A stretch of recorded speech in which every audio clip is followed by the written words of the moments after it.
সৈরাজিদের বাড়ি নেতারা এসি বাসে করে জেলখানায় আসে, আর আমার হাদি ভাই জুমার নামাজ পড়ে আল্লাহ তাআলার সালাত আদায় করে সে বাসায় যাওয়ার সময় তাকে গুলি করে মেরে ফেলা হয়। হাদি ভাই শুধু আজকে আমাদের ইনকিলাব মঞ্চেরই না, হাদি ভাই পুরো দেশের। হাদি ভাই আমাদের এই প্রজন্মের বীর ছিল, আমাদের ভবিষ্যৎ প্রজন্ম এই হাদি ভাইকে বীর হিসাবে চিনবে।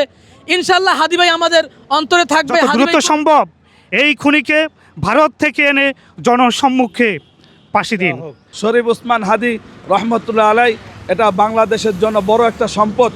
আমরা কত বড় সম্পদ আমরা হারিয়ে ফেলেছি, এটা বাংলাদেশের মানুষ আজ থেকে তিলে তিলে বুঝবে সে বাংলাদেশের কত বড় সম্পদ ছিল। যে ওসমান হাদি যে সাহস এবং যে চেতনা রেখে গেছে, সেই চেতনাকে যেন বাংলাদেশে প্রতিষ্ঠিত করা যায়। একটি ভারতীয় আগ্রাসন বিরোধী যে গণজোয়ার তিনি তৈরি করে গেছেন, এই জোয়ার নিশ্চয়ই বাংলাদেশ থেকে ভারতীয় আগ্রাসনের শেষ চিহ্নকেও ভাসিয়ে নিয়ে যাবে ইনশাআল্লাহ।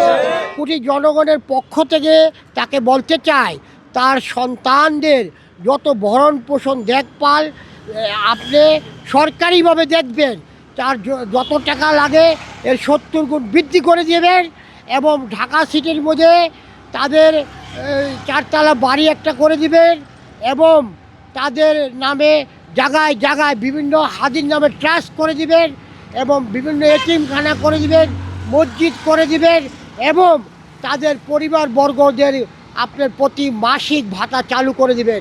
শহীদ ওসমান হাদি দ্বিতীয় শহীদ প্রেসিডেন্ট জিয়াউর রহমানের উদাহরণ সৃষ্টি করে গেল। বাংলাদেশের রাজনীতি করতে হলে একমাত্র ভারতীয় আধিপত্যবাদ বিরোধী রাজনীতি করতে হবে। ভারতীয় মদদের রাজনীতি বাংলাদেশে রাজনীতি করতে ইচ্ছুক তাদের পরিণতি হবে সেই শেখ মুজিবের মতোই হবে, যে 18 জনের জানাজা হবে। তাদের এখনও এই বাংলাদেশের প্রশাসনের ভিতরে এখনও 90% প্রশাসন আছে যারা এই খুনিকে পালিয়ে যেতে সাহায্য করেছে।